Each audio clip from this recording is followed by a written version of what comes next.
Salut, ici c'est Freddy Capremier, votre coach en éveil de conscience. J'espère que tu vas bien et que tu es en super forme. Bienvenue sur votre programme African Motivation. Alors mon frère, ma soeur, décide de faire cette petite vidéo ce soir juste pour soulever une question sur laquelle j'aimerais que nous puissions en débattre ce soir, que chacun puisse me laisser en commentaire ce qu'il pense à ce sujet.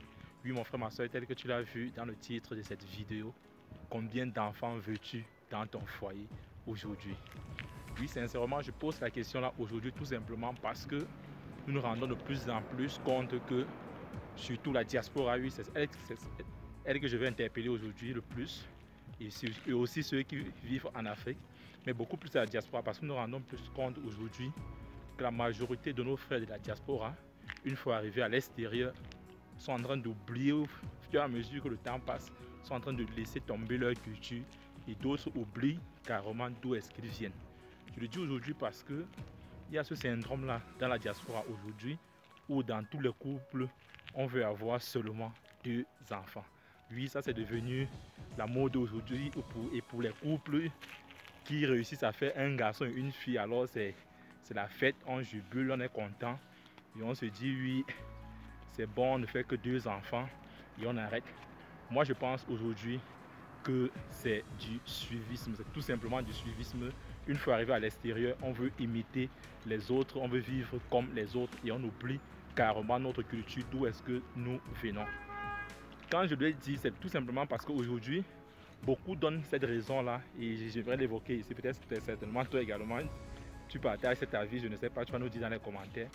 Beaucoup nous donnent la raison selon laquelle ils n'ont pas, que les temps sont plus difficiles et que faire plus d'enfants nécessite avoir beaucoup de moyens. Donc la majorité des cas aujourd'hui soulèvent la question de moyens financiers. Sincèrement, de toi en moi, si aujourd'hui la raison que tu évoques pour ne faire que 2 enfants, alors que cliniquement parlant, ton épouse et toi, vous vous portez bien, mais vous désirez de ne faire que 2 enfants, tout simplement parce que vous jugez que vous n'aurez pas assez de moyens pour pouvoir rassurer l'éducation ou pouvoir rassurer, garantir la réussite de ces enfants-là, c'est que sincèrement, il y a problème. Oui, mon frère, ma soeur, peut-être on ne le sait pas, mais il y a problème. Si tu dis aujourd'hui que vous n'avez pas assez pour pouvoir élever plus de 2 enfants, il y a problème. Quel que soit le pays où tu te trouves aujourd'hui, mon frère, ma soeur, c'est qu'il y a problème. Parce que moi, je pense que cela déjà, montre que sur le plan financier, sur le plan financier, tu rêves encore petit. Oui, je suis vraiment désolé de le dire, mais ça veut dire que tu rêves encore petit. Et quand tu le dis, parce qu'aujourd'hui nous sommes conscients que ce que nous vivons dans l'action de façon pratique est de 20% et que 80% est de l'ordre psychologique. Donc si psychologiquement déjà tu te bloques en disant que non, tu ne peux pas avoir assez de moyens. Et je ne sais pas si vous entendez le dire. Quand je dis que tu ne peux pas avoir assez de moyens, ça veut dire que tu es déjà en train de te bloquer, de bloquer cette possibilité-là à pouvoir avoir assez pour l'éducation, pour les études de tes enfants. Donc je pense qu'aujourd'hui, cette raison que nous évoquons, que c'est un moyen financier, c'est archi faux. C'est tout simplement du suivisme. La preuve, nous regardons, il y a beaucoup de Mexicains aux États-Unis, des couples qui ont 8 enfants, 7 enfants, 6 enfants. D'où vient-il qu'aujourd'hui, nous, on est en train de dire non, on ne devrait que faire 2 parce qu'il n'y a pas les moyens. Nous vivons l'ère des opportunités. Je pense même qu'aujourd'hui, la réussite et l'échec, c'est une question de choix. Nos parents, quand ils nous faisaient, parce que j'aimerais que tu me dises également quel est le rang que tu occupes dans votre foyer aujourd'hui, dans votre famille aujourd'hui, autant pour moi. Nos parents, quand ils le faisaient, leur époque, moi je me dis leur époque était plus difficile que notre époque, que l'époque que nous vivons aujourd'hui. Nous sommes à l'époque des opportunités. Voici une vidéo que je suis en train de faire. Je ne sais pas dans quel pays tu te trouves actuellement, mais je suis convaincu que où est-ce que tu te trouves, tu pourras voir cette vidéo juste grâce à une connexion internet. Et cette plateforme qui est YouTube ou Facebook, selon où tu es en train de regarder cette vidéo. Donc mon frère, ma soeur, c'est une question sur laquelle j'aimerais vraiment que nous nous posons et que nous puissions encore en réfléchir.